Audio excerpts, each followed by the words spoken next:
Assalamualaikum warahmatullahi wabarakatuh.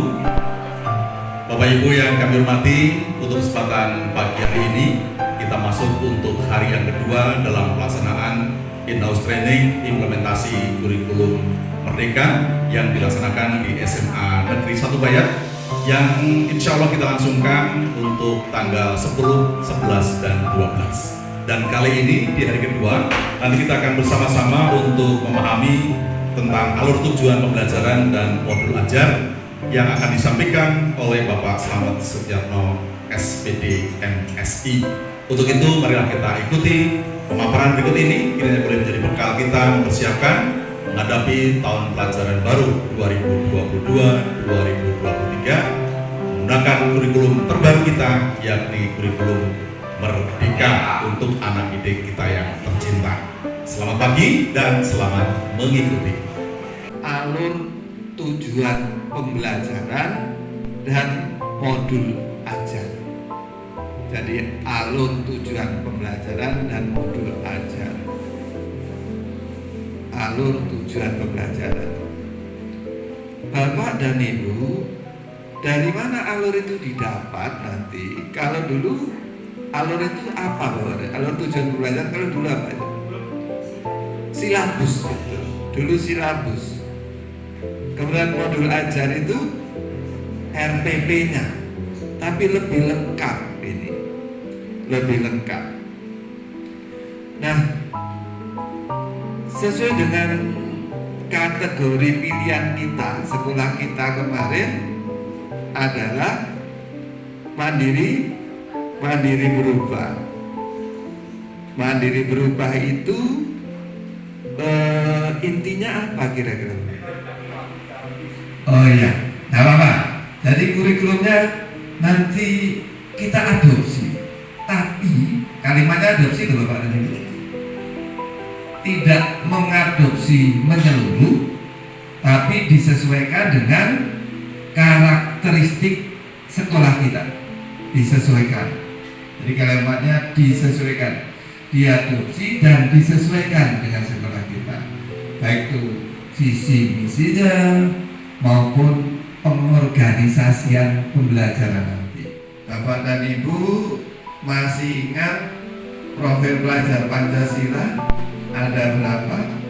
6. 1. Beriman dan bertakwa kepada Tuhan Yang Maha Esa, berakhlak mulia,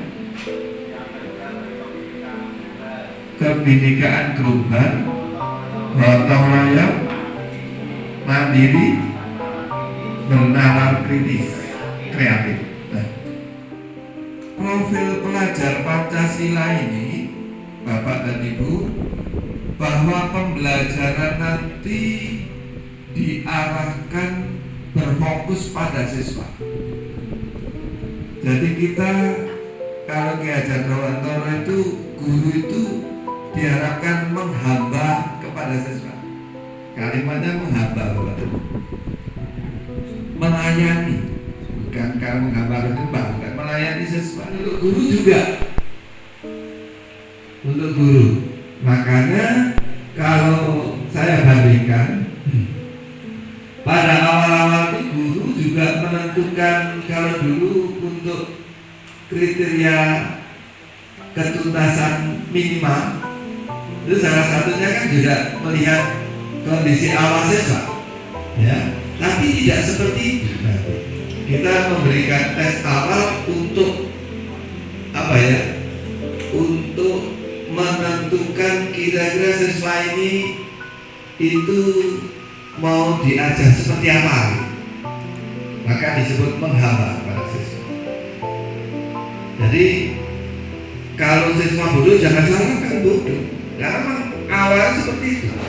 Sehingga kondisi awal siswa diketahui, kita akan memasukkan ilmu pada siswa itu batasnya mana.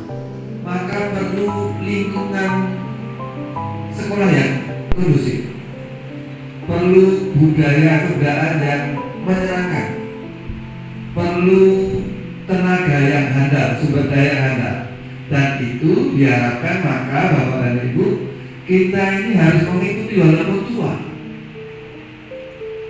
Ya, walaupun tua harus mengikuti perkembangan zaman. Maka ketenagaan itu perlu terus. Maka Bapak dan Bu, maka kita perlu mencari ilmu terus melalui platform Merdeka Mengajar. Susunan alur dan tujuan pembelajaran. Jadi alur dan tujuan pembelajaran. Maka nanti disingkat menjadi alur pembelajaran. Kemudian yang kedua, pengembangan modul ajar. Lalu alur, Bapak dan Ibu, yaitu rangkaian tujuan pembelajaran yang disusun secara logis menurut tujuan pembelajaran sejak awal sampai akhir suatu fase. Nah, tujuan-tujuan ini diuraikan berdasarkan capaian pembelajaran dengan menggunakan kata-kata operasional yang benar. Ada contoh alur pembelajaran ini. Ini bahasa Indonesia fase kelas 5. Ya, kelas 5. Nanti saya lihat di geografi juga ada. Kelas 5. Capaian pembelajarannya ini ada di SKL-nya. Ya. Kemudian tujuan pembelajarannya, pelajar mampu membaca dengan lancar dan indah. Satu, sederhana dan informatif. Artinya Bapak dan Ibu, alur tujuan pembelajaran ini dibuat supaya orang-orang yang membaca nanti bisa menggunakan dengan baik. Konteks lingkungan dan kebutuhan belajar peserta didik. Ada konteks lingkungan Bapak dan Ibu. Maka nanti diharapkan kita ini bisa mengeksplor keadaan lingkungan sekolah. Kemarin sudah dicoba oleh sekolah ini. Dan modul ajar juga dilengkapi dengan komponen yang menjadi dasar dalam proses penyusunan. Ya. Kemudian komponen modul ada dalam panduan dibutuhkan untuk kelengkapan persiapan pembelajaran. Nah, Bapak dan Ibu, komponennya sebagai berikut. Waktu kita membuat apa kemarin Bapak dan Ibu? Membuat RPP, nama penyusun, institusi dan tahun disusunnya modul ajar, jenjang sekolah, kelas, alokasi waktu. Ada kompetensi awal, ya, adalah pengetahuan atau keterampilan yang perlu dimiliki siswa sebelum memperoleh topik tertentu. Kompetensi awal itu merupakan ukuran seberapa dalam modul ajar. Setelah itu ada profil pelajar Pancasila, di mana merupakan tujuan akhir dari suatu kegiatan pembelajaran yang berkaitan erat dengan pembentukan karakter, di mana merupakan fasilitas bahan yang dibutuhkan untuk menunjang kegiatan pembelajaran yang merujuk pada alat dan bahan yang digunakan.